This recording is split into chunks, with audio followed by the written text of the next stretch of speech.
President Biden calls her his closest friend. Norah O'Donnell talks with the first sister, Valerie Biden Owens.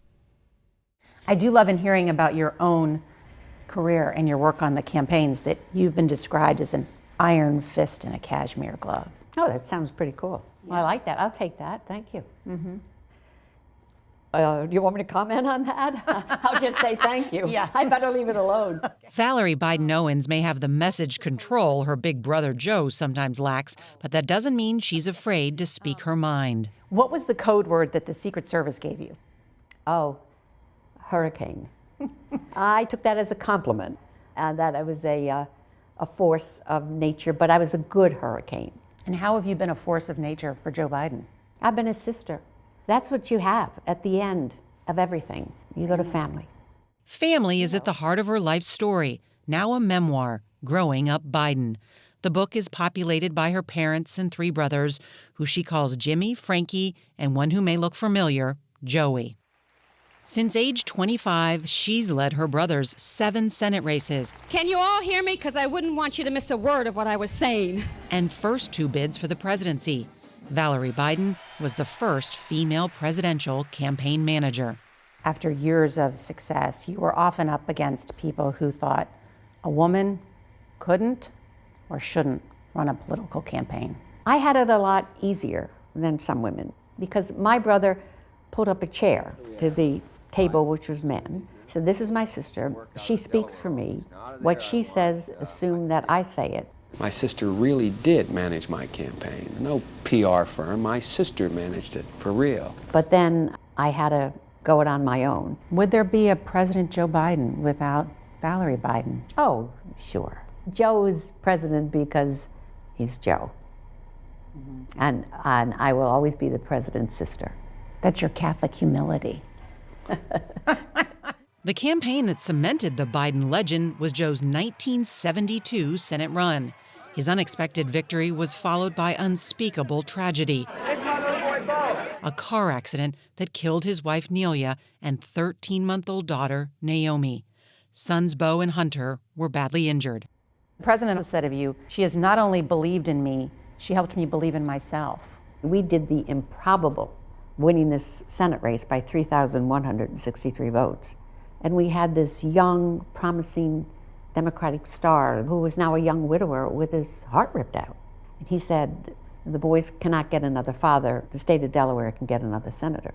That's when my belief in Joe was so powerful that he could do both. I said, Joe, you got to do it, because my brother's is about purpose, and he needs a purpose.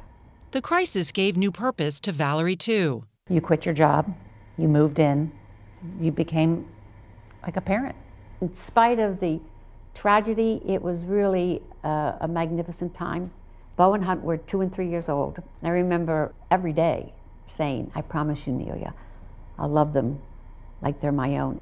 She eventually married Joe's law school friend, Jack Owens, and has 3 kids of her own, as well as a career as a campaign strategist and advocate for women. Today, at age 76, she chairs the Biden Institute at the University of Delaware, her and her brother's alma mater. What does the Biden Institute do? Well, we try to educate the next generation of young leaders. We got to stand up and we got to fight. The 2020 campaign was the first she didn't manage for her brother. It was also the first she didn't want him to enter. I believed that 2020 would be a bloody battle. The former president would stop at nothing. And the best way to go after Joe would be go after the family. By the way, where's Hunter? My expectations were exceeded. But Joe said, I'm doing it. She writes Joe was the right person at the right time to lead our country. The campaign had practiced that Vice President Biden wouldn't respond. Wouldn't take his bait. He doesn't want You're a to answer senator. the question. I'm not going to answer the question Why because wouldn't you answer that question? But then he told him to shut up. Yeah. Will you shut up, man? Listen. So there's a time and a place. And it was like enough. I was really thrilled. I don't speak for the American people, but I think many of them said, yeah, this is a bully. Stop. A brighter future. Plain talk has its place on the campaign trail, but this past week, The world focused on 9 unscripted words about Vladimir Putin. This man cannot remain in power. Some called it a gaffe. Some people called it the unvarnished truth. First of all, when anybody says Joe's a gaffe is he speaks the truth. Joe had just come from spending the afternoon with moms and their children that have been families destroyed. That's Joe. He knows what grief and that pain is. Do you want Joe Biden to run for president again in 2024? Yeah. I think he's the right person at the right time for the right job. So watch us. He'll be in his 80s. Watch him.